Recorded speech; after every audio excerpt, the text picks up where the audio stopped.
মোক সুধি আছে যে এডিআৰই ৰিজাল্ট কেতিয়া দিব এডিআৰই ৰিজাল্ট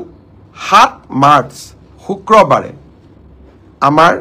গ্ৰেড 3 আৰু গ্ৰেড 4 ৰ যি আমাৰ ৰিক্ৰুটমেন্ট কমিশন আছে তেওঁলোকে ঘোষণা কৰিব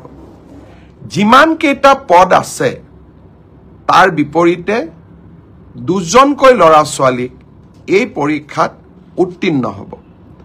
আৰু তেওঁলোকৰ পিছত তেওঁলোকৰ মাজত পৰৱৰ্তী সময়ত ৰিটেন টেষ্ট অৰেল অনুষ্ঠিত হ'ব অৰ্থাৎ লিখিত পৰীক্ষাৰ ৰিজাল্ট গ্ৰেড 3 আৰু গ্ৰেড 4 আমি 7 মাৰ্চ তাৰিখে ঘোষণা কৰিম এটা পোষ্টৰ বিপৰীতে দুজনকৈ লৰা ছোৱালীয়ে এই লিখিত পৰীক্ষাত উত্তীৰ্ণ হ'ব শেষৰ নম্বৰটোত যদি বেছি লৰা ছোৱালীয়ে একেটা নম্বৰে পায় তেতিয়ালে হয়তো 3000 পোষ্টৰ বিপৰীতে মই ধৰি লব কৈছো 6000 লৰা ছোৱালী পাস কৰিব লাগে কিন্তু একেটা নম্বৰ যদি বহু পৰীক্ষাৰ্থীয়ে লাভ কৰে তেতিয়া হলে একে নম্বৰ পোৱা লৰা ছোৱালী সকলেও পৰীক্ষাটো ডেফিনেটলি পাস কৰিব অৰ্থাৎ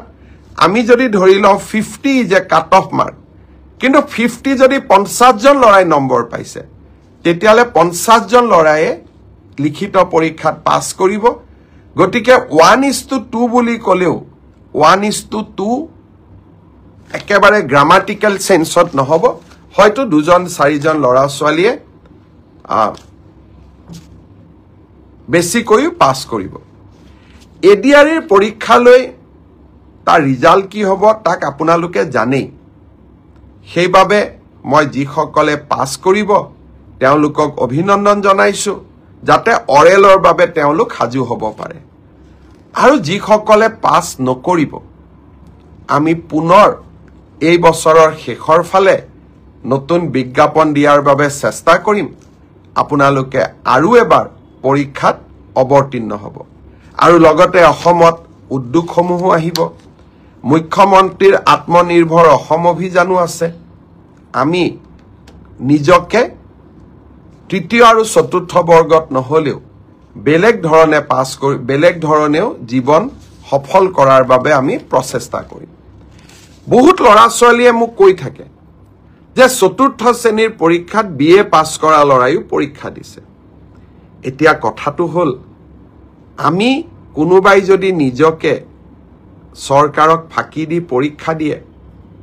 তদন্ত নোহোৱালৈকে মুখ্যমন্ত্ৰীয়ে গম পাব নোৱাৰে কেতিয়াবা আপোনালোকে এনেকে মোক ফেসবুকত লিখে টুইটাৰত লিখে যেন মই সব গম পাওঁ কোনোবা লৰা এজনে যদি বিএ পাস কৰিও নিজৰ যোগ্যতাটোক লুকুৱাই পেলাই চতুৰ্থ শ্ৰেণীৰ পৰীক্ষাত আবেদন কৰে মুখ্যমন্ত্ৰীজনে কেনেকে গম পাব আপোনালোকে খবৰ দিব আপোনালোকক আমি সুবিধা দিম যে এনে যিসকল লোকে আপোনালোকে দেখিব যে লিখিত পৰীক্ষাত পাস কৰিছে কিন্তু এডুকেশনাল কোৱালিফিকেশনক তেওঁলোকে লুকুৱাই ৰাখিছে আমি সুবিধা দিম আপোনালোকক অভিযোগ দিয়াৰ বাবে যাতে অৰেল পৰীক্ষা হোৱাৰ আগতে বা মৌখিক পৰীক্ষা হোৱাৰ আগতে আমি আপোনালোকৰ অভিযোগবোৰ নিৰ্দিষ্ট ইউনিভাৰ্সিটি লগত কথা পাতি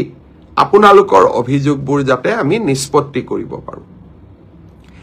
আৰু এটা পৰীক্ষাৰ বিষয় মই জনাব খুজিছো সেইটো হল পোষ্ট গ্ৰেজুৱেট টিচাৰৰ ক্ষেত্ৰত মোক বহুতে সুধি আছে ৰিজাল্ট কেতিয়া দিব কিন্তু পোষ্ট গ্ৰেজুৱেট টিচাৰৰ পৰীক্ষা হৈ যোৱাৰ পিছত ইয়াৰ যি আনসাৰ কি আছিল সেই আনসাৰ কি আপোনালোকৰ সন্মুখত আমি দিছিলো আপোনালোকৰ মাজৰে বহুজনে এই আনসাৰ কি খিনিক প্ৰত্যাহ্বান জনাইছে অৰ্থাৎ চ্যালেঞ্জ কৰিছে 2-3টাৰ ক্ষেত্ৰত ইয়াৰ ক্ষেত্ৰত সিদ্ধান্ত লবলৈ 11 মাৰ্চ তাৰিখে এক্সপাৰ্ট কমিটি তেওঁলোকে এখন বৈঠক আহ্বান কৰিছে যে যিসকলে আনসাৰ কি চ্যালেঞ্জ কৰিছে তেওঁলোকৰ যি আমাক কৈছে যে আপোনালোকৰটো ভুল আমাৰটো শুদ্ধ প্ৰতিখন আবেদন আমি পুংখানুপুংখভাৱে বিবেচনা কৰিব লাগিব যাতে আমাৰ ভুল হলেও আমি শুদ্ধ কৰি নিজকে লব পাৰো মাৰ্চ তাৰিখে এক্সপাৰ্ট কমিটি বহাৰ পিছত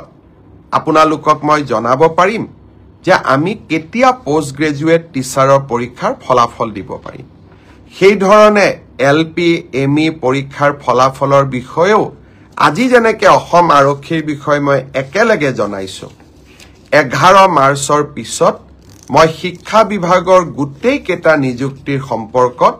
আপোনালোকক এনেকৈ আগতীয়াকৈ জনাবৰ বাবে মই প্ৰচেষ্টা কৰিম তাৰ